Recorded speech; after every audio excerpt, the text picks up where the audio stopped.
अखंड अखंड पाठ चलता है ना। अच्छा लगा प्रभु जी ना। और एक श्रृंगार रस करूँ।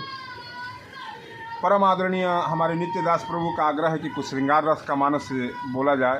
तो मुझे कुछ याद आ रहा है कि एक बार सीता मैया, भगवान राम और लक्ष्मण प्रयागराज से त्रिवेणी संगम स्नान ध्यान करके भरद्वाज मुनि से आदेश ले करके चित्रकूट की ओर गए। और चित्रकूट में जब जा रहे हैं तो विलेज में, गाँवों की पगडंडियों पर जा रहे हैं, जंगलों में, तो ग्राम बधुएं, जो गांव की स्त्रियां हैं, घूंघट में कुएं से पानी भर रही हैं और आपस में कुछ वार्तालाप कर रही हैं।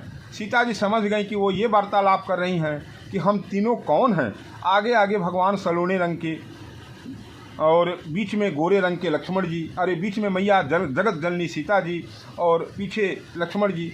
तो सीता जी ने बताना शुरू किया। देखिए, बताने का ढंग कितना अच्छा है। आजकल के किसी माता जी से पूछा जाए, उनके हस्बैंड भी सामने खड़े हों कि ये कौन है, तो तुरंत बताएंगे कि मिस्टर ये हैं, उनका नाम लेकर के। जबकि उनको मालूम होना चाहिए, मर्यादित आचरण करते हुए, कि हमारे शास्त्रों में अपने हस्बैंड का नाम बताना गलत माना जाता है, क्योंकि आयु क्षीण होती है। यहाँ सीता मैया कैसे बता रही हैं, दोहा से चौपाई से मैं आपको उद्धृत कर रहा हूँ।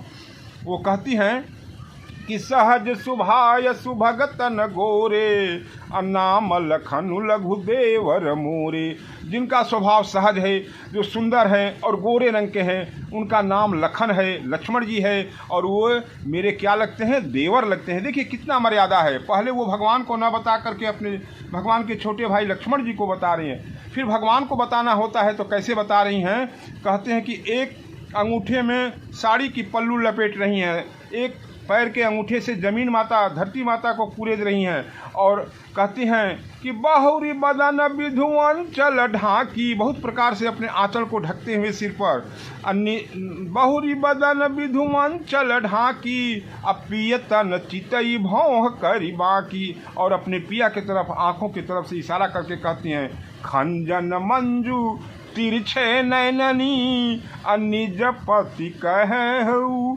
पिकसी अबैननी। अपने आंखों के भौहों के इशारे से बताती हैं कि मेरे ये क्या है, पति देवता हैं। ग्राम बधुएं समझ जाती हैं और कैसे खुश होती हैं। भाई प्रसन्न सब ग्राम बधूटी, रंकन रासन जन लूटी। जिस प्रकार से कोई राजा अपने धन को गरीबों में लुटा देता है, उसी प्रकार से ग्राम बधुएं खुश होती है। हरे कृष्णा।